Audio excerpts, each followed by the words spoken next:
Et on est toujours sur Radio J pour cette série de l'été consacrée à des portraits de personnalités issues de la culture et du monde juif, en compagnie d'Emma Scali qui nous raconte tout ça. Bonjour Emma. Bonjour Nicolas, bonjour à toutes et à tous. Actrice, psychanalyste, une voix qu'on entend maintenant régulièrement ici à Radio J.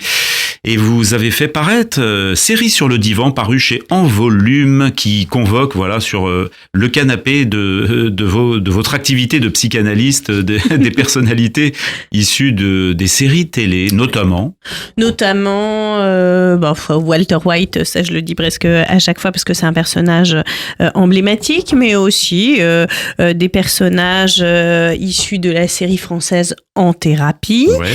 Je pense notamment au personnage d'Ariane, mais également... il y a du Friends, il y a du Desperate Housewives que Friends, vous convoquez. Desperate Housewives, House of Cards, Game of Thrones aussi. Eux, ils passent sur mon divan, il y a des choses à dire. Alors, absolument, absolument. Et aujourd'hui, alors, vous nous parlez...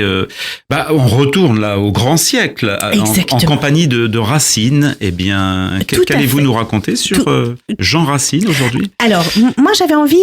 Alors, bien entendu, Racine n'était pas juif, mais j'avais envie d'évoquer le lien au judaïsme à travers cette pièce qu'il écrit, la pièce Esther. Puisqu'il écrit cette pièce-là, et c'est un personnage évidemment très fort que le personnage d'Esther, et j'avais envie qu'on se plonge un petit peu dans les raisons de l'écriture de cette pièce. Alors, qui est Esther ? Évidemment, je pense que à peu près tout le monde le sait ici, mais je le rappelle quand même rapidement. Esther, elle sauve son peuple d'un pogrom décidé par le roi Assuréus dans la Perse du 5e siècle avant Jésus-Christ. Et si ce personnage est évidemment très fort, il a inspiré l'un des plus grands auteurs du théâtre classique, on le dit, Racine. Et ça a donné lieu à l'une de ses plus belles tragédies. La pièce est à l'époque jouée à Saint-Cyr par des jeunes filles devant le roi Louis XIV, qui est devenu dévot, et devant son épouse, Madame de Maintenon.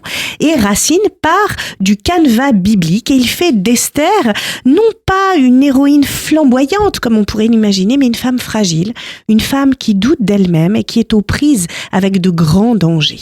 Mais alors, comment, Emma, se fait-il que Racine, qui était chrétien, choisissent d'écrire sur cet épisode de l'histoire biblique ? Eh bien, nous sommes en 1688. Et 2 ans après avoir créé l'institution de Saint-Cyr, cette maison royale de Saint-Louis pour jeunes filles nobles mais sans fortune, Madame de Maintenon, donc l'épouse de Louis XIV, prie Racine d'écrire quelque chose pour ses pensionnaires.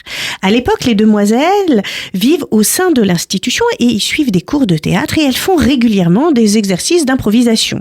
Et puis elles se retrouvent à interpréter des textes comme ça, et elles interprètent notamment Cinna de Corneille, mais la ferveur avec laquelle elles jouent les scènes de passion amoureuse entraîne l'arrêt des représentations. Madame de Maintenon se dit ce n'est pas possible, on ne peut pas les laisser se comporter de cette manière. Donc elle fait appel à Racine pour qu'il écrive, je cite, quelques sujets de piété et de morale, une espèce de poème où le chant fut mêlé avec le récit. Vous imitez très bien Madame de Maintenon. Ah oui, vraiment ça se voit, ça chez moi, le côté très prude comme ça. Formidable.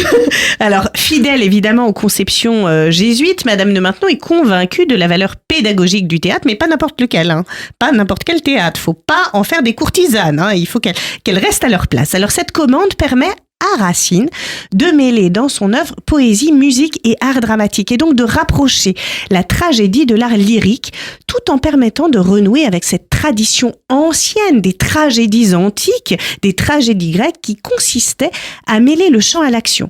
Et donc là, il est ravi de revenir à l'écriture de cette manière, et grâce au personnage d'Élise dans la pièce, qui a le double rôle de coryphée et de confidente, il va pouvoir rejoindre dans cette tragédie classique la tragédie antique. Coryphée, un mot ancien, un mot antique, qui veut dire comme une danseuse coryphée dans le ballet de l'Opéra de Paris, une danseuse d'accompagnement, alors que c'est le meilleur ballet du monde, et la coryphée, elle accompagnait la danseuse étoile. Et exactement, en fait, c'est ce personnage qui fait cœur, en fait, et qui nous représente d'une certaine façon, nous spectateurs, et qui nous permet d'entrer dans l'histoire. Elle est à la fois confidente et lien, un petit peu comme pourrait le faire le dieu Hermès entre les hommes et les dieux. Le personnage de Coryphée fait ça. Alors pourquoi Racine choisit ce personnage d'Esther ? Qu'est-ce qui l'intéresse là-dedans ? Alors, pour lui, ce personnage lui permet de revenir aux sources et de révéler un certain nombre de choses. En fait, dès les premiers vers, alors ce qui est intéressant, c'est que il écrit des choses précocité incroyable. Incroyable. En fait, il commence à écrire ses premiers vers. Il a une dizaine d'années, même pas 8 ans. Hein. Et à ce moment-là, il écrit que les lieux de pouvoir sont presque toujours, je cite, les vers de Racine âgé de 8 ans, cimentés du sang des peuples misérables. Ah oui, à 8 ans, c'est pas mal. C'est un bon début. Et ça, c'est un trait remarquable. En fait, lorsque les historiens ou les essayistes rappellent l'œuvre de Racine, eh bien, ils s'intéressent, et pas forcément que chez Racine d'ailleurs, je veux dire en général, il s'intéresse souvent à l'architecture et aux architectes. Et Racine se dit, oui, mais il y a quand même des gens qui meurent pendant les travaux. Et ça l'intéresse. C'est-à-dire qu'il y a une dimension chez Racine qui est presque militante, quelque part. Et lui, il cherche à coucher par écrit le fait que les ouvriers sont morts dans l'éboulement des carrières, etc. Et d'ailleurs, son fils, il avait un fils qui s'appelait Louis, qui rapporte que Madame de Maintenon a prié Racine d'écrire quelque chose sur la mémoire et la misère du peuple. Et c'est pour ça que la thématique d'Esther revient et qu'on choisit ce personnage-là parce qu'on est à l'endroit à la fois du pouvoir et du peuple et la volonté de mettre en évidence ce peuple qu'on va célébrer d'une certaine façon. Oui, parce que a priori à cette époque, au moment de cette commande, Racine n'écrivait plus pour le théâtre. Alors, pas du tout, parce que c'est intéressant. En même temps, Racine est un homme qui cherche à rendre compte des misérables, comme il le dit, et des peuples misérables, mais en même temps, c'était quelqu'un d'assez ambitieux. Donc, il est devenu historiographe du roi, qui était le poste le plus haut possible pour un écrivain. Et donc, comme il est en 1877 l'auteur de Phèdre... 1677. 1600, oui, pardon. Qu'est-ce que j'ai dit ? 1877, là, on aurait dépassé les Misérables de Victor Hugo, là. C'est d'autres Misérables, mais 200 ans. 1677, bien sûr, on est au XVIIe siècle. Lorsqu'il écrit Phèdre, en fait, il a un tel succès qu'il devient historiographe du roi. Et à ce moment-là, il se replonge peu à peu dans sa foi janséniste et il se rallie alors à la vision janséniste du théâtre, c'est-à-dire un théâtre qu'il considère comme impur. Donc il va se défaire du théâtre, il va même défendre à son fils Louis, dont je parlais tout à l'heure, d'assister à des pièces qu'il considère comme profanes.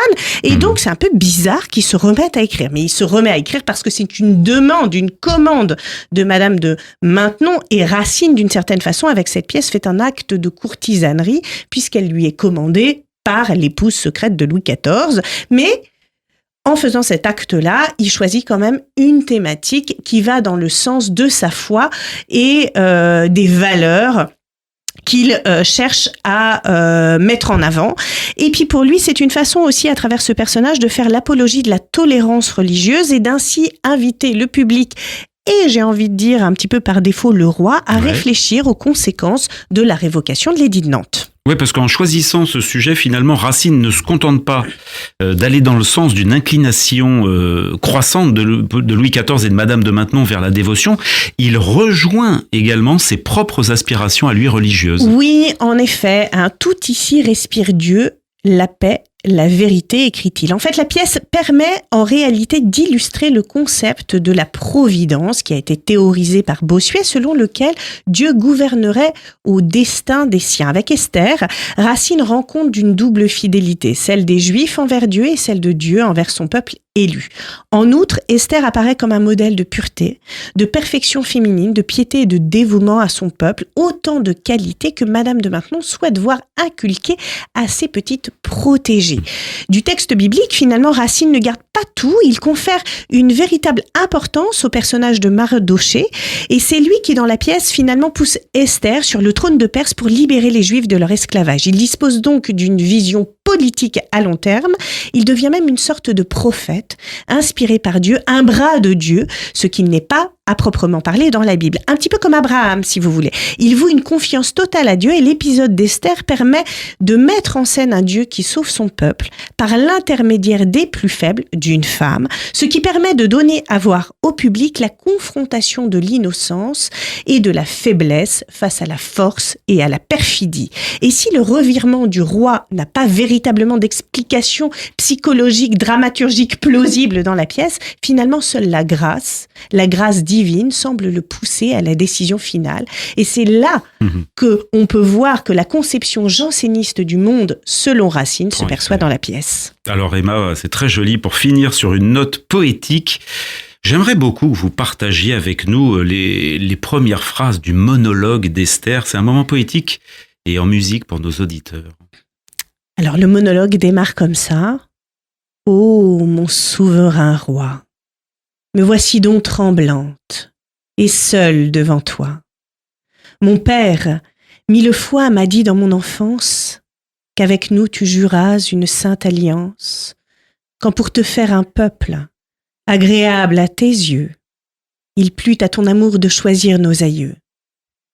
Même, tu leur promis de ta bouche sacrée une postérité d'éternelle durée. » Que ça fait du bien d'entendre une actrice déclamer le début, parce qu'il est long, très long. De ce monologue d'Esther, absolument ravissant. Jean Racine était au texte, et merci Emma Scali d'être venu nous partager l'histoire de cette Esther de 1688, c'est bien cela ? C'est ça. Et pour prolonger ce joli moment, merci de nous avoir joué la comédie sur ce final absolument époustouflant. Je vous propose en musique, peut-être les Marx Sisters, un Purim klezmer enregistré au musée du judaïsme. Merci Emma. Magnifique. Scali. Merci beaucoup.